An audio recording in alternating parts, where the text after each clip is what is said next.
Bowman Gray to Thompson Speedway, Greenville Pickens to Irwindale Speedway. It's NASCAR Coast to Coast, presented by Hercules Tire. Now here's a couple of guys who think Days of Thunder is the greatest movie ever made. Kyle Rickey and Buddy Law. One second-generation driver is making a title run north of the border.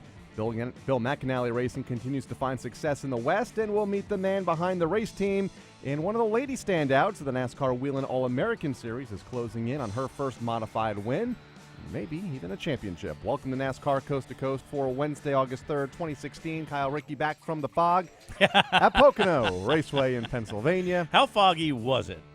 Well, I think you saw some of the pictures. I saw it on TV, but TV doesn't do justice to what you see. I mean, you're out in turn 3. How thick? I mean, how far away could you see? Big grandstands? Yeah. Couldn't see them. Really? And you're not that far away from the grandstands. No. Wow. Couldn't see Mike Bagley in turn 2. Well, that's not a bad thing. I was going to say that's not a bad thing. You went to the Iowa Speedway this past weekend. I did. Had some Xfinity action on Saturday night. The K&Ners were there. K&Ners, East and West on Friday night. Looked like a pretty good show. It's funny, and, you know, we've talked about the youth of our sport in the K&N series, and when they had that autograph session in the tent beside the MRN trailer, I walked in there and I talked to a few of them, and I walked back out and I said, I don't think I can fill one hand up full of drivers that are over 20 years old on both series. I mean, obviously Chris Eggleston and a couple others are beyond 20, but and that's not a bad thing. It's just you look at all these kids and just a great room of talent, and it was. I mean, they did another good job. Unfortunately, I didn't get a chance to stay and watch the race, but to no surprise, Todd Gilliland was just phenomenal once again. 4th win of the year, first time since 1996 that a rookie driver in that series has won 4 events in his rookie season. We will not talk to Todd, but we're not talking to him. We've talked to him like 6 times this year. And we can take him out of school so many times. It was like the Ben Rhodes deal exactly. a couple years ago. We will talk to his car owner, though, Bill McAnally, who has had a knack at finding some of the best young drivers for the 26 years now. This is his 26th season in the series. We'll talk with him coming up in a little bit. Kind of wonder if he's the innovator of that, too, when you think about it, because if you go back 4 or 5 years ago, you didn't see that youth movement on the western side. I mean, the youth was starting to develop over here on the east, but, you know, between he and Bob Brincotti and also the Jefferson Pitts people that are the 3 major teams over on the west, all of a sudden a tremendous influx of young talent. And as you said, Bill seems to be leading that charge, finding Julia Landauer, finding a very good Riley Herbst, who had a good run over the weekend. And I think he's going to be due for a victory. I still think that kid's just so close to having that first win of the season. Got to beat his teammate.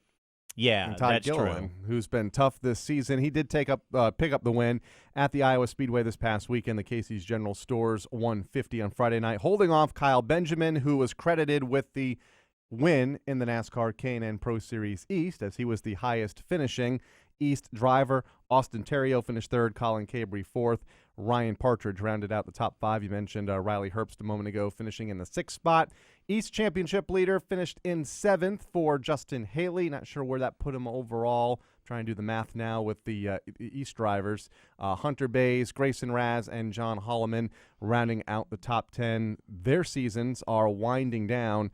Championship standings not really close in the K&N East. Justin Haley's been very consistent this year.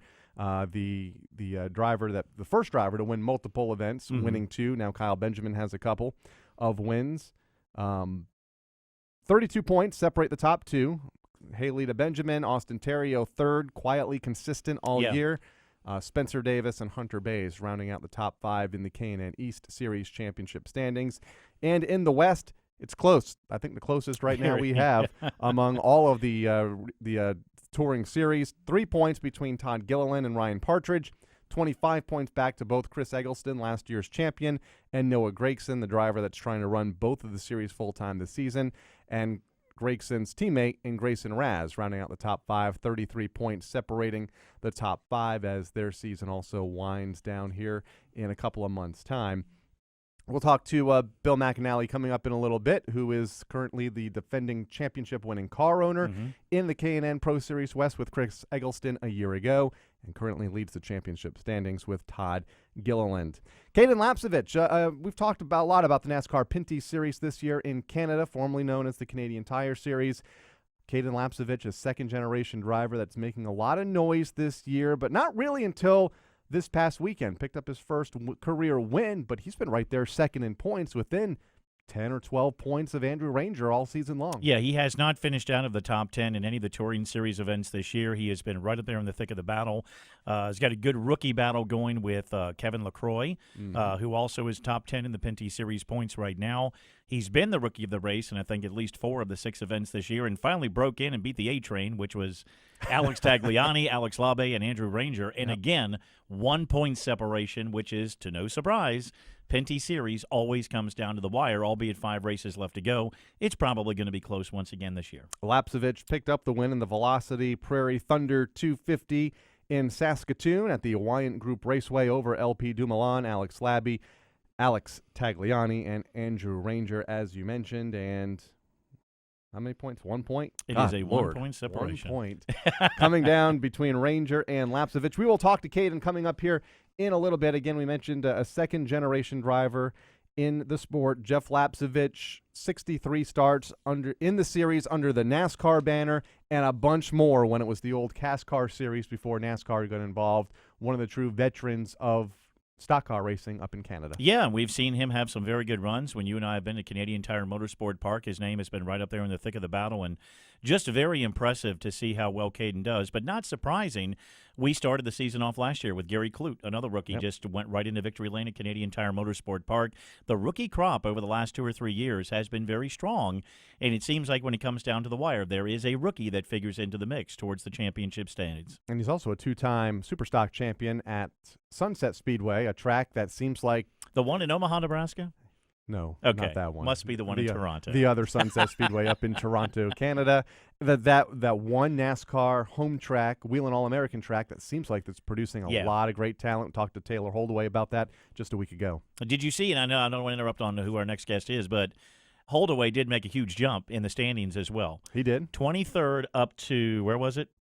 14th. And he didn't score a victory, but I guess by virtue of some of the races that he ran, which they had triple races this past weekend, full fields, did himself very well and has put himself in a pretty good position to jump up into that top 10 very shortly. And you know what also helped him this past week? What's that? A bunch of other tracks got rained out. There you go. There were a ton of tracks that got rained out, so he was allowed to gain a bunch of ground up there in Canada in not 1, not 2, but 3 events as they ran triple late model features this past Saturday at Sunset Speedway.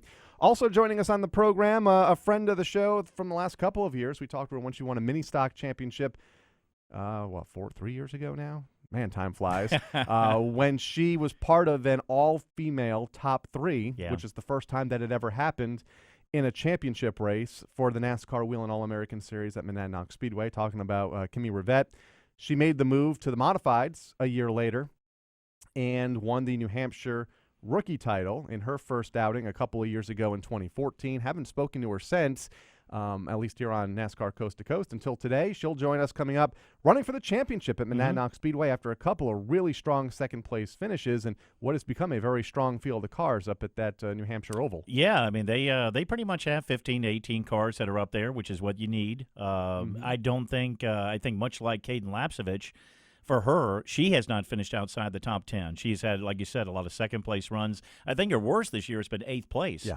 Done a very good job. And, I mean, you lost Todd Patnode, and I think the last time we talked to Kimmy, it was down at the banquet in December 2 years ago, and Todd was there as well as the champion. But, Bill Kimball's leading the points. Yeah. Jeff Rollins is up there. Trevor Blue. There's a few other drivers.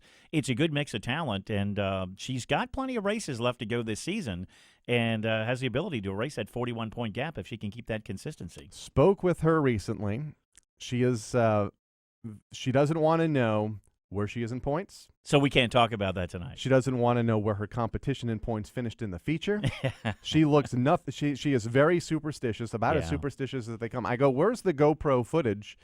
She usually had a GoPro in her car, and it was a great way to see the modified races at Monadnock every week. And she's like, well, we broke the thing that holds it up. The Who's What's It. The Who's What's It in a crash. And ever since then, I haven't put the camera back in. And ever since then, we've been running well. So I'm keeping the camera away. I do the same thing, I think. She is very superstitious, wants nothing to do with the points, wants nothing to do with the finishes. She's just going, she believes that you race differently, knowing that she's 41 points out of the championship lead, second in points, and she doesn't want to know that. So don't mention that to her in a little bit. That was going to be my first question to her. Okay, that's fine.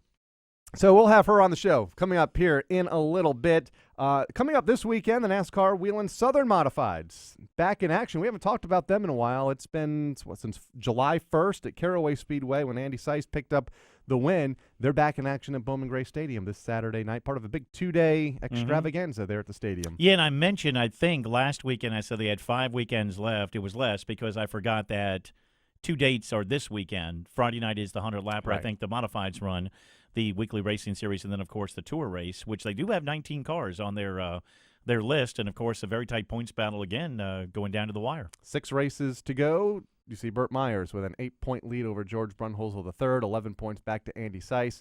Danny Bone, 27 out. Jason Myers, 32 out. A very tight top 5 with 6 races remaining, the next of which is this weekend at Bowman Gray Stadium. When we come back, we're going to talk about NASCAR Cayden Pro Series West Racing with defending championship-winning car owner and currently the championship leader in the car owner category. Bill McAnally joins us here after the break.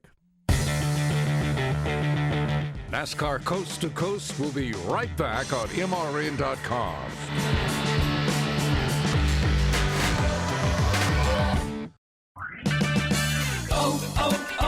O'Reilly. Need auto parts but can't get to a store right now? Head to O'ReillyAuto.com. Buy your parts online and pick them up in any of the 4,600 O'Reilly Auto Parts stores nationwide. No shipping cost, easy returns, and convenient pickup on your schedule. Shop your way at O'ReillyAuto.com. O'Reilly Auto Parts. Better prices every day. O'Reilly Auto Parts. Join the Motor Racing Network every Tuesday night for NASCAR Live. Get the latest news and exclusive interviews from the biggest names in the sport. One thing, don't take yourself too seriously. Don't worry about people judging and just Hear the thoughts and opinions from NASCAR insiders. Look at what he's been able to do with the Wood brothers since they returned to full-time competition this year. Now, obviously, It's NASCAR Live every Tuesday evening at 7 Eastern on the Motor Racing Network. When the smoke settles, the entertainment never stops. You know, it's everybody just trying to say my last name. They just don't finish it. On race weekends, your favorite NASCAR personality is an everyday superhero. And here comes Dale Earnhardt Jr. But when they leave the racetrack, they're just like everyone else. for the most part, our hearts were wagon makers. I'm Susie Armstrong. Join me on a daily journey as we discuss the hot topics and engaging personalities of NASCAR Nation. Ned Jarrett's World of Racing, weekdays on the Motor Racing Network.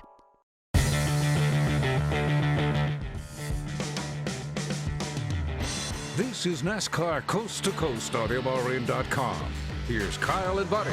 Welcome back to NASCAR Coast to Coast here on the Motor Racing Network. Kyle, Ricky, Buddy along with you. Joined now by one of the longtime car owners. In fact, he's picked up a half dozen championships over the last 25 years of competition. Talking about Bill McAnally, who joins us on the show. Bill, welcome back to NASCAR Coast to Coast. I know it's been a while since you've been on the show, but it's been a very successful year for you and your team. All 4 drivers have run well, especially the one that we have talked most about in Todd Gilliland, picking up yet another win this season at the Iowa Speedway this past weekend.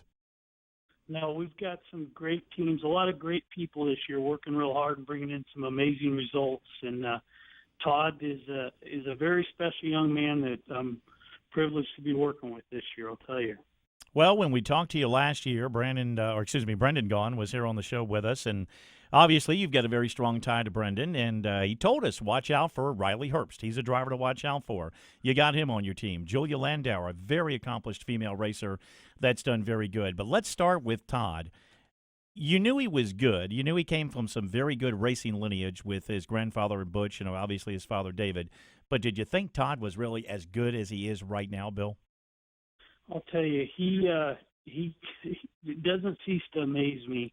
He just he really knows what, at 16 years old, he knows what he needs out of a race car to be there for the long run. He believes in the team that's around him, and there's just a great team and a great driver. We're just as far as working with the sponsors and his marketability, everybody loves having him around. And he flat gets it done in the race car. What goes in for you to finding a lot of these young drivers? Because, man, you've done well here the last couple of years with Chris Eggleston, Todd Gilliland. We mentioned Riley Herbst is improving every week. Julia Landauer, a former karting star, and obviously we've talked about her television, her Survivors appearance a couple of years ago. Where do you find these young drivers and get them to come to your race team?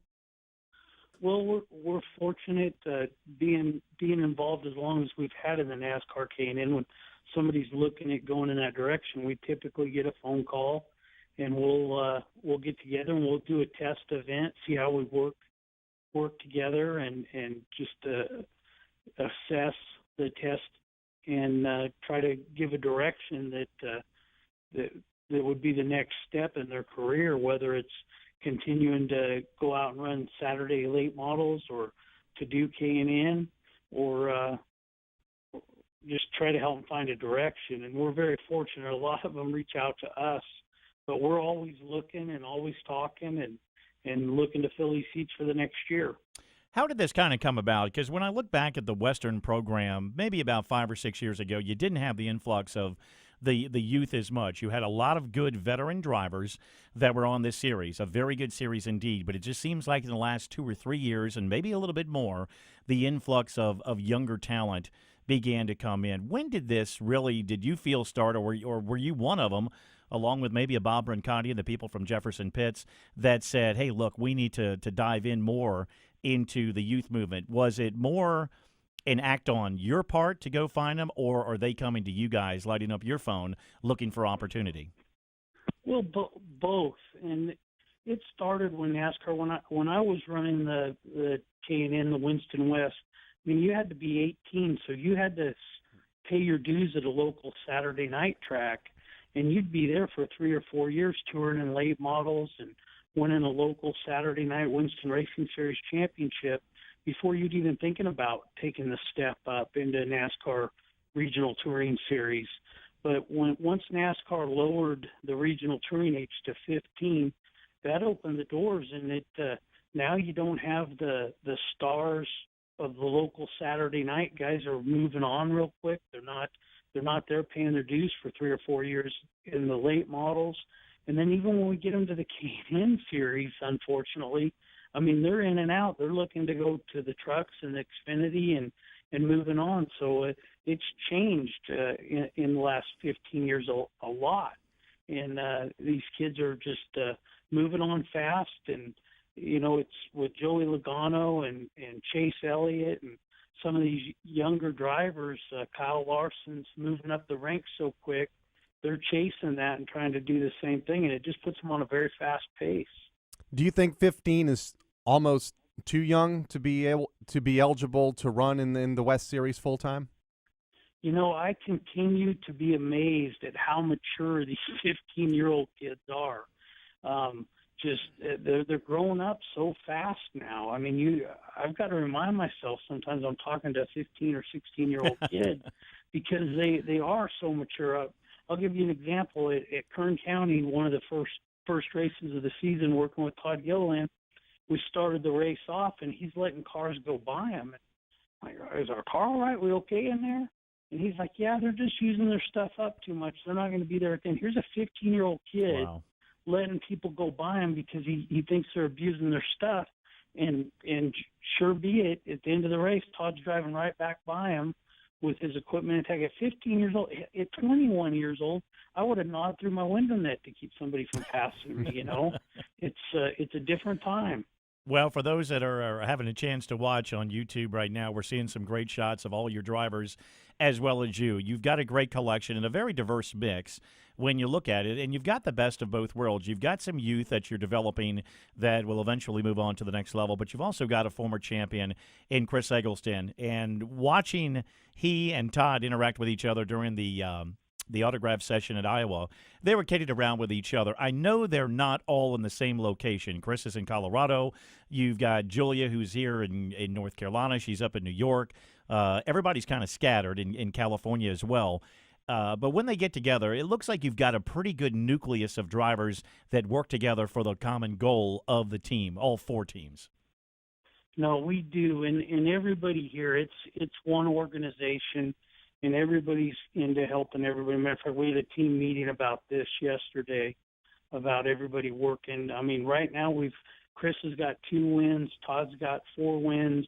I mean, we're having a great season, but we want, as an organization, we want to get Julia and Riley into victory lane, and everybody's working for that.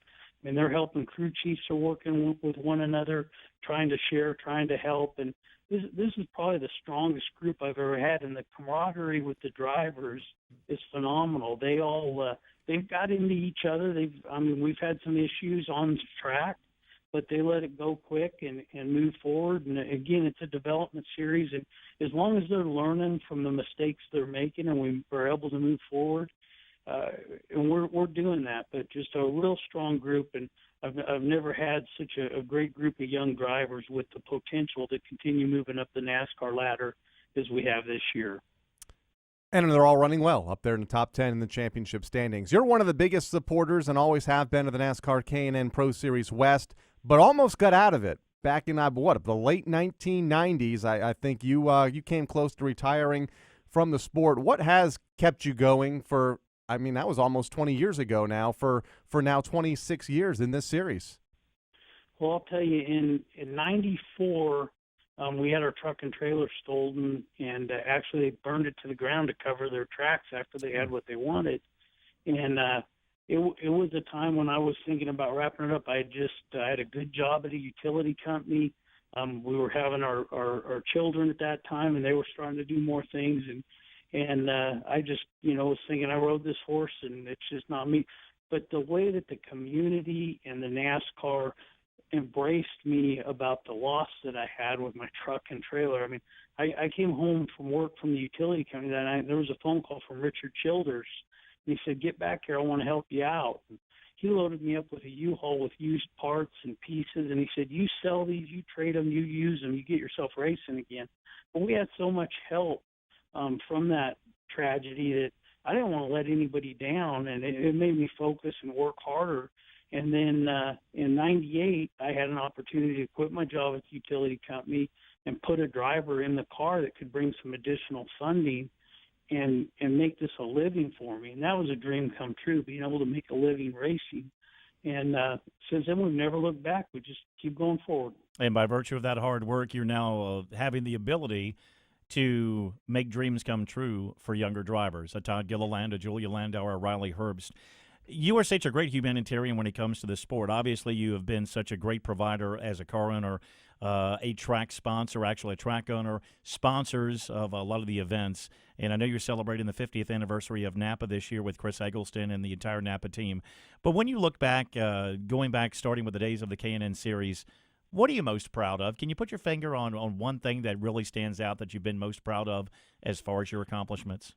Well, you probably hit it right on the head there. It's so rewarding to walk through the Cup garage and be able to see all the crew members that have used us as a direction and as a ladder, and the drivers that we've been able to help to move up the ladder. I mean, we got to work with Clint Boyer in his first ever NASCAR start, and we worked with MWR with Travis Pastrana and then Brendan Gaughan, and just being able to help not only the drivers, but so many of the crew members that have used us as a launching pad to learn the basics and move forward. That's a rewarding thing, is to see everybody capturing their dream, living their dream, and being able to get there working through our system. And I think not too long down the road, you'll see Todd Gilliland in that garage. Oh, yeah. The way these drivers move up through the ranks. I want to ask you about Napa Auto Parts. They've been with you since day one. What's been the secret to that relationship from now, year 26 with them, I believe? I'll tell you, 1990 was the year they started supporting me in a local late model right here in Roseville at All-American Speedway. Unfortunately, we went on to win a championship that year, and just a great start from the beginning. And I had a division vice president tell me early on that if you help, we don't care about what you're doing on the racetrack. That's your deal. You're the one with the dream to race cars. Our dream is to sell auto parts. And you help us sell auto parts through your racing, we'll be partners for a long time. And so we've concentrated a lot on what we could do with our show car program, ride car program, earn backs on tickets to the races, and hospitality. We built a tool truck that goes around and promotes and sells Napa tools and equipment because that was a weak spot for them. But we worked hard to build the tools and sales to increase sales and drive sales for Napa Auto Parts, and that's just strengthened our relationship. We're a sales tool that hopefully they can't afford to do without. Probably the longest sponsored team relationship in the sport of NASCAR and all the series, 26 years now. Pretty impressive. Bill, we could talk all day, and I wish we could, but unfortunately our time is short here in this segment. Congratulations again on all the success, and best of luck to you as you work for championship number 7 this season. Well, I appreciate it, guys. Thank you for everything you do, and look forward to talking to you again. Absolutely. Bill McAnally joining us here on NASCAR Coast to Coast. He's been there since almost quite day one of the old Winston West series, and has seen that series evolve to what it is today over the years. And as you mentioned, the drivers get younger, and as he mentioned that as well. It went from 18 to 15, and they're finding a lot of success with his program. Yeah. We mentioned the Watkins Glen event coming up this weekend for the Western drivers, and Bill's collection, August the 13th, at Toyota Napa Auto Parts 150 at Evergreen Speedway. That's right. Another very traditional racetrack, going back to the days of Winston West or some of the other NASCAR short track touring series that we've had over the years. So a lot of tradition going back there in a couple of weekends, and Todd Gilliland will be one of the heavy favorites. Be the next stop for the K&N Pro Series East. When we come back, we'll talk about the NASCAR Pinty Series in Canada with the series' latest and youngest winner ever in Cayden Lapcevich. Coming back with more of NASCAR Coast to Coast, it's Kyle Rickey and Buddy Long right after this. Whatever you drive, wherever you go, Hercules Tires will get you there. Whether you're running on dirt or running a job, our dependable, high-quality tires are the perfect fit for your needs. For unmatched value, selection, and warranty with industry-leading road hazard protection, there's only one choice: Hercules Tires. To learn more, visit HerculesTire.com or call 800-677-9535. Hercules Tires, ride on our strength. O'Reilly. Need auto parts but can't get to a store right now? Head to O'ReillyAuto.com. Buy your parts online and pick them up in any of the 4,600 O'Reilly Auto Parts stores nationwide. No shipping cost, easy returns, and convenient pickup on your schedule. Shop your way at O'ReillyAuto.com. O'Reilly Auto Parts. Better prices every day. O'Reilly Auto Parts. This is Steve Post, co-host of Arctic Cat Wing Nation. We're hitting the road to Knoxville, Iowa. Join Kendra Jacobs, Aaron Evernham, and me as we broadcast live from the 5-Hour Energy Knoxville Nationals, presented by Casey's General Store, August 10th through the 13th. Join us live in the Fan Zone from Knoxville Raceway or listen on MRN.com 7 to 8 p.m. Eastern Time. Arctic Cat Wing Nation live from the Knoxville Nationals. You don't want to miss it.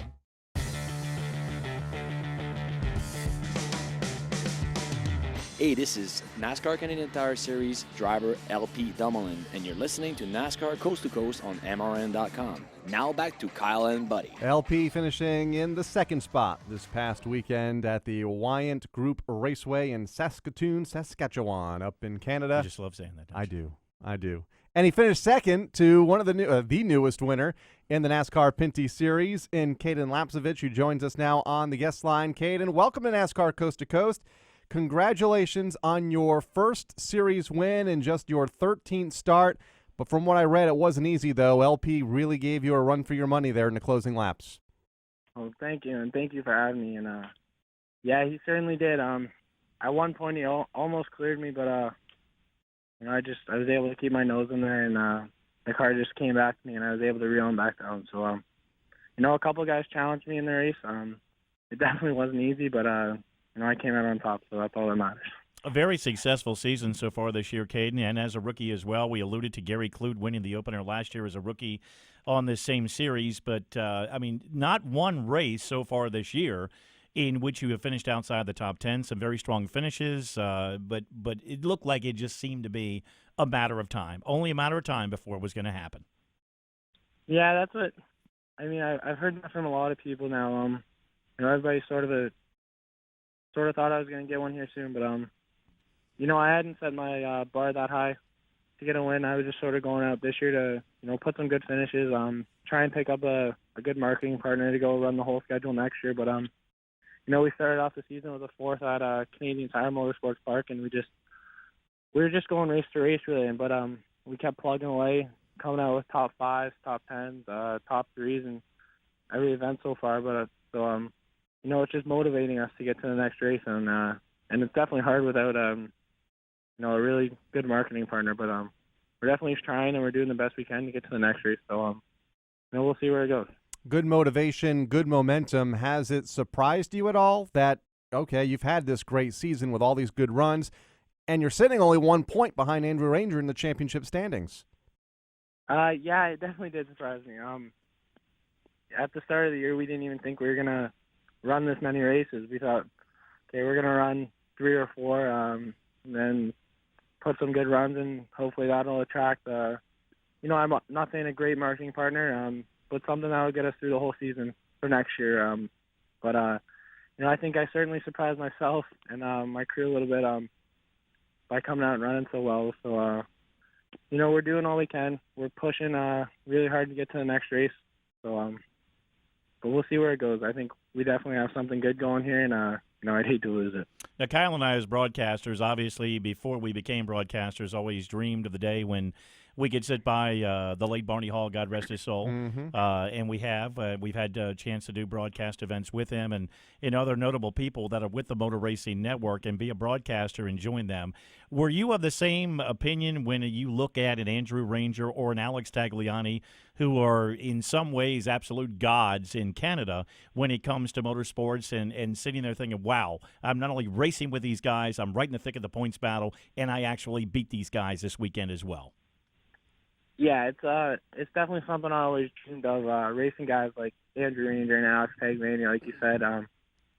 Guys like DJ Kennington, Scott Steckley, LP. I grew up watching all these guys race. I learned what to do and what not to do, how to be a clean, respectful racer, and just to be able to go out there and bang doors with them, run side by side, and show them the respect that they show me is it's surely a dream come true, and I'm just blessed for this opportunity that I have. You mentioned your dad earlier in the show, Jeff Lapcevich, a veteran of the series, 63 starts under the NASCAR banner, 57 starts prior to that in the old CASCAR days. He's the car owner. How has he helped guide you through your rookie campaign? He's done a lot. He's always been my idol as I grew up through racing. I watched him since day one, and he's always been my motivation to get behind a race car and be as good as him. So he's helped me a lot. He's gave me a lot of pointers. I think we just click really well, and we're always able to figure out what the car is doing wrong and fix it and go out there and make it better. So, he's definitely my motivation to go back out there and go for another win and hopefully for a points championship. 5 races left to go in the season, which only started in May, but we always talk about the very limited schedule that the Pinty Series has because of the weather up in North America, up in Canada. You do have 5 races left. One of those is at Canadian Tire Motorsport Park. You've got notes on that. The remaining 4 are tracks I'm not sure if you've had a chance to be at or not. What tracks, or do you look at these tracks and say, you know what, we've got good notes here? I think, do you feel confident with the remaining tracks that you're going to, albeit you may not have been at some of these before? Yeah, I think anytime I go to an oval, I feel really confident. It's something I grew up doing, which was oval racing, and I think I've got the oval racing figured out pretty well. So I always feel good going into an oval. It's just the road courses I sort of struggle with still. I have gone down to Bondron and done driving school there, which helped a lot. So I'd be worried to see what my road racing would be like if I had not done that. So we go to Three Rivers next weekend, which is a tight, challenging street course. I think that's the only one that I'm a little bit worried about, but I'm just going to go in there and hopefully pull out another top 10 and keep my nose clean. Can't wait to get to the Canadian Tire Motorsports Park Labor Day weekend for less than a month away. I know, NASCAR Camping World Truck Series, and of course we're always, at least Buddy and I, always get in position to watch the NASCAR Pinty's Series race. You're a 2-time Superstock champion over at Sunset Speedway. That seems to be the premier short track up in Canada, at least under the NASCAR Whelen All-American Series banner. A lot of young talent has come out of that racetrack in the last couple of years. Is that something that that you have noticed as well? Yes, for sure. Guys like myself, my brother, who's moving on through the ranks. There's a couple other kids that are racing there that are really, turning the Superstock world around, and they're. It's definitely some of the best racing I've seen out there. The late model division is great, really close, tight racing. There's like 20 cars that can win on any given night. And the same with the Superstock.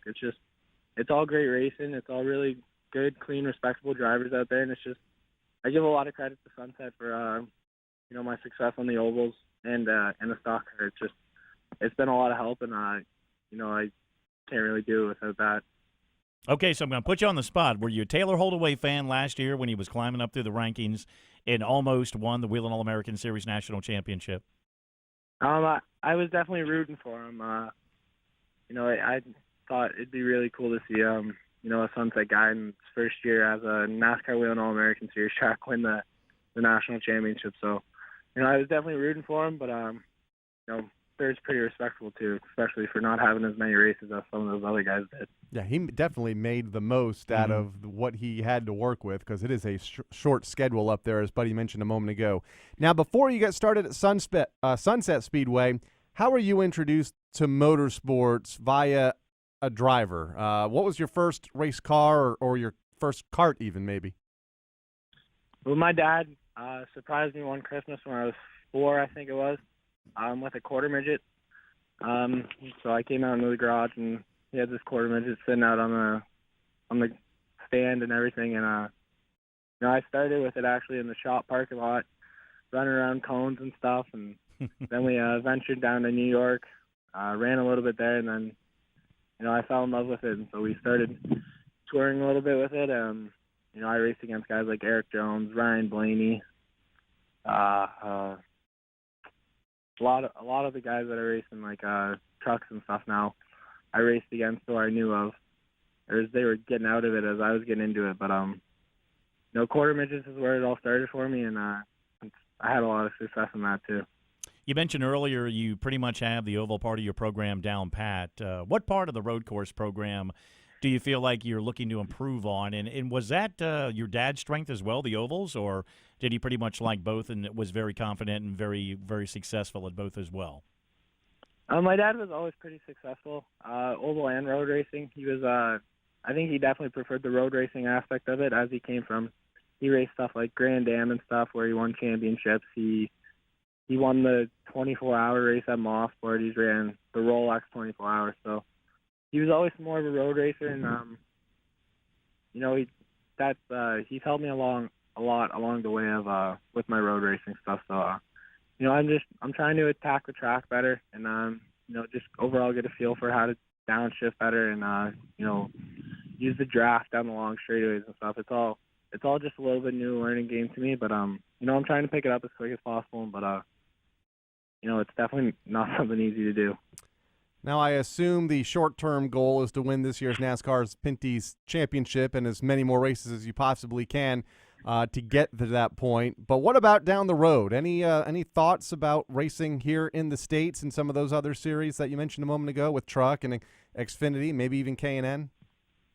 Yeah, for sure. It's always sort of been a dream of mine since I got into racing, and watched my friends develop through the ranks as they went through super late models and trucks and K&N and stuff. So that's sort of where I want to go. I would like to get down to the States within the next year or a couple years, whether I'm racing a super late or K&N, like you said. But, if that doesn't all work out, I'm perfectly fine racing the NASCAR Pinty Series for the rest of my racing career. It's a lot of fun, and there's definitely a lot of great talent in it. Well, your series ends in September, so get your butt down here in the States and do some more racing with us, because that's one of our biggest questions for you guys. It's got to kill you. You're finally in a racing groove and doing so well, and in no time, your season is going to shut down. What do you do in what is such a long off season before you get back to the month of May to race again? Well, I like to spend my off season. I work on the race cars a couple nights a week. And then I'll go down to New York on the weekends and ski and snowboard. I have family down in Bradford, Pennsylvania, so I visit them quite a bit. No, I got to try and keep myself busy. I play a lot of iRacing just to stay in the racing groove, and whatever I can get my hands on, and I'll make a project, I'll build something. I try to keep myself as busy as possible, but and I just can't come soon enough once that last race ends. So but I am trying to get down to the States here, but I'm lacking a little bit of marketing funding right now, so that's what's hurting us, and I'm just searching for that marketing partner to come along and hopefully pick me up and take me down to the States. Kyle, put a crowbar in that wallet and get some money out and help this kid out a little bit, would you? I'll see what I can do. I bet we'll see him down here in the States. I think so. I don't know, December. Yeah, I think so. I believe so. For the banquet, because they at least bring the top 10, and I'm sure he'll be a part of that bunch. Cayden, best of luck to you the rest of the season. Three Rivers coming up here in just over a week away, and that run for the championship. It's been fun to watch you in your rookie year. Well, thank you. I'll try and claim that top spot of the championship, and see you guys down there in December. Sounds good. We'll be here. We'll be here waiting, no doubt. Cayden Lapcevich, one of the Jostens rookie competitors for the 2016 season in the NASCAR Pinty Series, and I'm sure he'll have a shot at the championship, and I'm sure there'll be about 4 guys within 6 points of each other going into that final race. Absolutely. It's always the way it works out up there. Yeah, I mean, you did the top 5 a while ago. Look at who he beat. LP Dumoulin, a former champion. Alex Labbe, he's one of the winners this year. Alex Tagliani, a god in this series in Indy cars, and Andrew Ranger, your current points leader. He beat the best of the best over the weekend. That's got to be a huge momentum buster for him. And their next race, as he mentioned, at Three Rivers coming up on August 14th. Another driver running for a championship, but don't tell her. Kim Rivet from the Natnock Speedway joins us next to talk about NASCAR Whelen All-American Series Sportsman Modified Racing next here on NASCAR Coast to Coast. NASCAR Coast to Coast will be right back on MRN.com.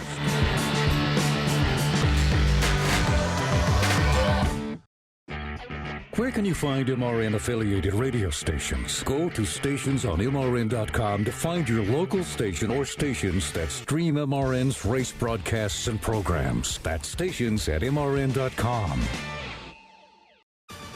Stay up to date with the latest news from the NASCAR Garage weekdays on NASCAR Today, midday. We can enhance the fans' experience, and I think that's what we really need to zero in on and provide. Hear from the drivers and teams as they chase the 2016 championship trophy. Change is good in our sport. It re-energizes people, makes everybody, step up to the plate, so to speak. NASCAR Today, midday, weekdays on the Motor Racing Network, your source for NASCAR news.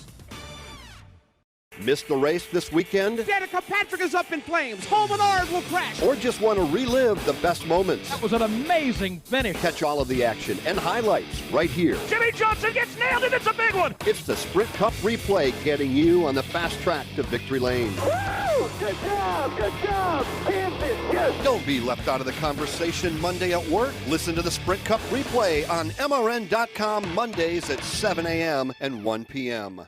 Looking for all the latest statistics on NASCAR drivers, races, and tracks? Go to MRN.com series pages to find driver averages, finishes best or worst at each track, and drivers' average finishes. Comprehensive NASCAR driver stats online at MRN.com. This is NASCAR Cayden Pro Series East driver Justin Haley, and you're listening to NASCAR Coast to Coast on MRN.com. Now back to Kyle and Buddy. Justin, the championship leader for the NASCAR Cayden Pro Series East, as they go... Where next? The Glen. Watkins Glen this Friday. Mm-hmm. That's right. I'm going to be there. I should have known that. I thought you were just being smart with me. I figured you knew. No, it's mid-season form. Okay. Joining us now here on NASCAR Coast to Coast, a driver that's been with us a couple of times over the last couple of seasons here on the program. Kim Rivet joins us from New Hampshire. She is currently running for the championship in the modified division, but we really can't talk much about that as we talked at the top of the show. Kim, it's been a great season for you. Your third year behind the wheel of a modified, and you're closing in on your first win, several second-place finishes, and as Buddy mentioned earlier in the show, I don't think you finished out of the top 10 since the start of the season. Yeah, hi. No, we haven't. I think our worst was an eighth, and I think that was either the first or the second week, and then since then we've been in the top 5, so we're trying. Well, I love the reason why you chose not to look at the points. Kyle was explaining about your GoPro and the mount on the GoPro, I guess, that eventually broke. but that's when you guys really started to pick things up and do very well. So you elected not to fix that. Is that the understanding? Yeah. Well, Kyle always asks me, "Oh, you got any GoPro videos?" And the last couple of seasons we did. Always have the GoPro on, posted it every week. And I mean, we had a car 2 different times fly over our car and get that on video, and all kinds of bad luck. And we recorded it all. And then I went to go put it in the first of the season and forgot that it had broken at the end of the season last year. And my dad's like, "Oh yeah, it's broken. You can try, but you probably won't get a good video." And at that point, I decided, well, maybe there's a reason. And I mean, we've been doing great, so it's not going in the car. Last time we talked, no video, sorry. Last time we talked was the end of your rookie season in the modified, and you mentioned a couple of rough seasons there. Last year, your sophomore season; 2 years ago, your first season in the modified. Coming off a championship in the mini stocks at Monadnock, what's been, do you think, the big turnaround from last year to this year, besides the GoPro? Well, the first year we were driving for somebody else, and I think it was just a lack of us being able to get to where the car was to work on it. They were working on the car and the Rivet racing team, and they did a great job, but we couldn't. We were so far away from them that we didn't have the time to, we tried, but it was a drive.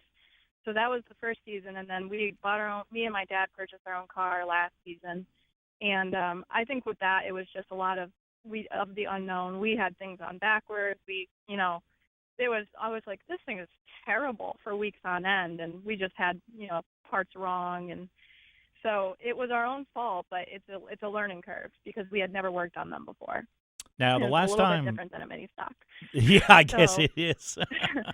And this season, over the winter, my dad, Gary Moore, my brother, Rooster, they all went through the car, and they worked on that car so much this past season. And Gary Moore has worked with modifieds forever. He used to be Copex crew chief a long time ago at Riverside Park. So he knows what he's doing. It's just been a few years. And he's been picking at it every week, like, let's try this, or let's change this. Let's see what this does. And I'm not afraid to try anything. Just go ahead, do it. Tell me what I should expect.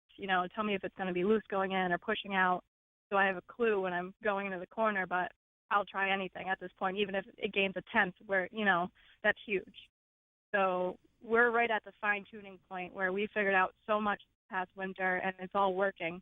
And I can finally drive it, with confidence into the corner, knowing, I'm not going to hit the wall just because it's not handling. So it's been nice having that confidence level too.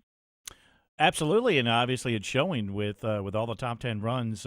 Bill Kimball, one of the top dogs to beat. Jeff Rollins winning over the weekend. Trevor Blue. Looks like the car count has stayed very strong this year. We lost Todd Padnote a couple years ago. That moved up, but it looks like the level of competition, what you have there, not an easy night of racing in Monadnock, and a very good, strong crop of modified drivers each and every week. Yeah, I mean, this past weekend I think we had 18 cars, so and that's great. I love having the car counts like that, because even though, you could have a bad points night if you don't finish right, you could also have a really good points night if somebody else doesn't. And it makes it more fun and more enjoyable when you have to actually, especially when, for me, getting second the first time, not this past week and the weekend before, when there's that many cars, that it's your ability rather than, you got lucky.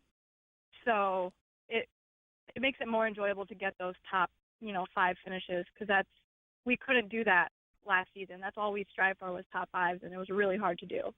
So I think it just makes it, you're more grateful when you do get those finishes, because you're racing against some of the best. And I do give credit to Jeff Rollins. This is his first season. He's doing amazing. I wish I had that as my first season, So all the guys, they're great. They, the sportsmanship this year has been a lot better than previous years. So the division is just, I think, doing wonderful. Couple of runner-up finishes, as you mentioned. More frustrating to finish in that second spot, knowing that the first win's only a couple of car lengths away, or do you look at it as, well, second is better than third? I think the first second I got, I was ecstatic because we had never gotten second before, and I'm not sure that any girl has. So that to me, that was like, that's a win. And then this past weekend, I think I was ecstatic about it, but at the same time, I worked really hard and then I got passed, and I'm not very good at getting passed. I love passing, but when I get passed, I'm like, what can we do better? You know what I mean? It just makes you push harder which I think it was, if we had new tires, it's just like all the things that add up where, what if? And that's just going to make us get better.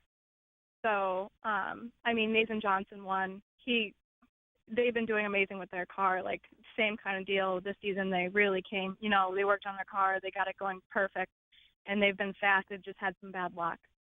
So I'm not mad when I'm getting passed by somebody who works that hard to get there. You are the lead female in the modified group there, and you have been for a few years. But as Kyle mentioned, ran mini stocks for a few years as well. When you look at the lower divisions, or when I was kind of combing through there, I see a few females peppered throughout there, some other female drivers that are running. Do you have relationships with any of these young ladies, or are these some of the girls that chat with you and kind of look up to you to see how you progressed from the mini stocks up into the modifieds? There's a couple of girls that I talk to here and there. It's hard because with having the modified, I feel like we're constantly busy when we're at the track. And there's no, if I'm able to get up there and watch one race, I'm lucky because we're constantly working on the car, which is it's kind of a bummer for me because I love watching the other divisions. But me and Julia Raymond are really, really good friends, and she's been doing great. She's not racing like a full-time season at Monadnock, but she just raced with the Main Stock Tour at Claremont and got second. So we talk back and forth all the time. And but some of the lower divisions, they don't come up to me and say, I don't know if they're just used to already being, guys and girls are becoming more popular as being both race car drivers rather than just girls.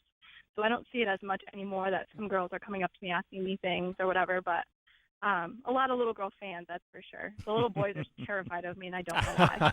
But the little girls love me. Kyle's terrified of you. I know that. She's got quite the fan club. I've seen the pictures at Monadnock every Saturday night. She's got quite the fan club. We talked the other night about the cost between a mini stock and a modified, and a modified can be a heck of a lot more to maintain during the course of a season. That said, have you ever explored maybe not leaving Monadnock on a weekly basis, but at least taking it to some of the other shows that are up there in modified country up in New England? Not yet. This season was the first season where we were, actually doing really, really well at Monadnock. So until we figured out the car at Monadnock where we know, the track we know, we're not going to really bring it anywhere else. So, I don't know. We'll finish out this season. It's hard to bring it somewhere else and wonder if you just, the big races like that, most of the time you're going to end up in a wreck.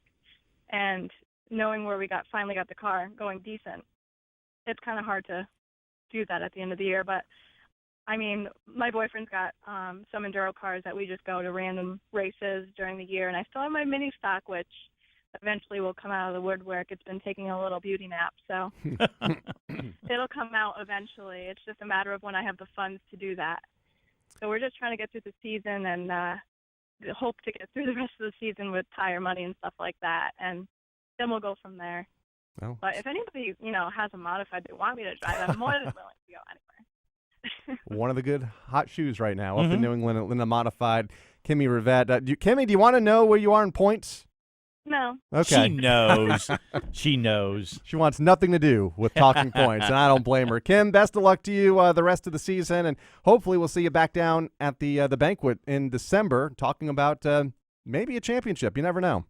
That would be wonderful. I would love that. Yeah, it'd be fun. All right, Kim, thanks for joining us here. Thank you for having me. All right, Kim Rivet joining us here on NASCAR Coast to Coast. She's come a long way from that mini stock title just a couple of years ago. And what made that title so significant, we touched on at the top of the show, it was females 1, 2, and 3, and that had never been done before in the NASCAR Wheel and All-American Series at the end of a championship season. Well, maybe she'll make history again in the modified ranks here at Monadnock as well. Great racetrack. You've been there before, right? I have. One of the tracks that are on my bucket list as well. Cool little racetrack up there in New England, as there are so many. When we come back, preview the upcoming week here on NASCAR Coast to Coast. Coming back with more of NASCAR Coast to Coast, it's Kyle Rickey and Buddy Long right after this. MRN's Winged Nation, presented by Sage Fruit on MAV TV every Saturday at 9:30 a.m. and again at 12:30 p.m. Steve Post and Ashley Strimmy give you a full half hour of sprint car news and interviews with the biggest names from the World of Outlaws, ASCS, All-Star Circuit of Champions, Pennsylvania, Knoxville, the West Coast, and all dirt tracks in between. MRN's Winged Nation on MAV TV, presented by Sage Fruit, Saturdays at 9:30 a.m. and 12:30 p.m. Eastern on MAV TV. Motor Racing Network has always been your source for motorsports coverage when you couldn't be at the track. Now, never miss another minute of our breathtaking coverage with the MRN app, available on your iPhone or Android device. This free app delivers all the latest news, locates nearby MRN stations, streams your favorite programs, and is your home for live Sprint Cup practice and qualifying action. Search MRN in the App Store or on Google Play. It's the Motor Racing Network at your fingertips, and it's available for free right now. If you have a question or comment about NASCAR, Motor Racing Network has a direct line for you. It's the Fan Forum Hotline. I'm a newbie to this sport just this year, and I wanted to know. I was wondering if when they measure the length of a racetrack. Call in at 844-4-ASK-MRN. That's 844-4-ASK-MRN. Wanted to send out a big shout out and thanks for covering the race. The Fan Forum Hotline, your connection to NASCAR.